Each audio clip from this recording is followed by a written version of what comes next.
You've seen the trailers, you've heard the buzz. Well, today we're getting more NBA 2K22 details straight from the source. Here's gameplay director Mike Wang.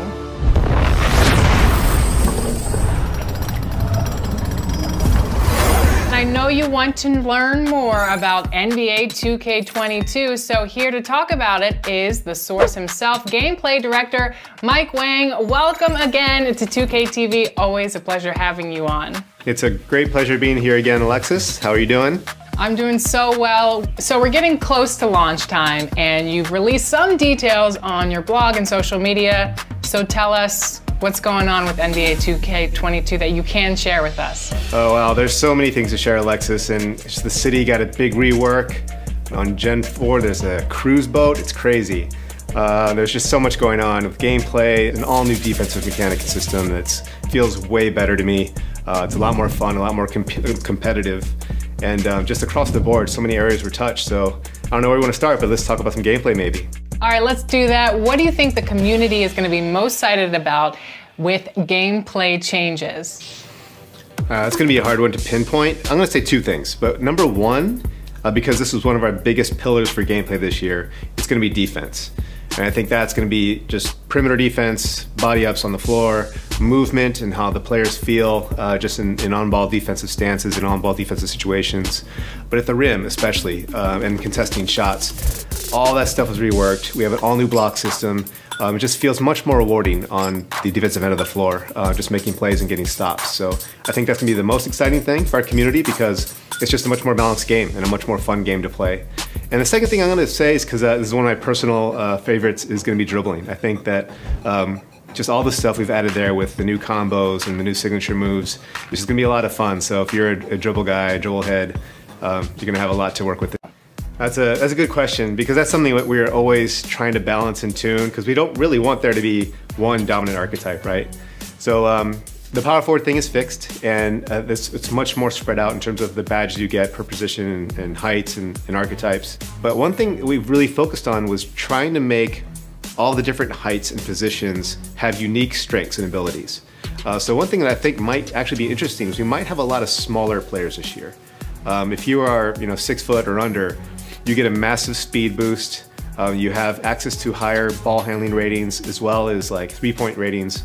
So a lot of people might gravitate toward that direction this year. Having said that, in our online test here internally, we've got a guy who plays as like a 7-foot center every single time, and he is so dominant in our games. So, I think it's a good mix, because I think you're going to have people who want to be kind of that in the middle road, small forward, power forward, and still kind of do it all. But you might see some players gravitate toward like point guards, small point guards even, and then like big centers, and hopefully we have the whole gamut covered and it's a much more balanced experience overall. What are the gameplay differences between Gen 4 and Gen 5? That's an interesting question, because we wanted to do our best to try to keep parity between Gen 5 and Gen 4 as much as possible. So all the stuff that I mentioned before, like the dribble moves and combos, all that's going for both gens.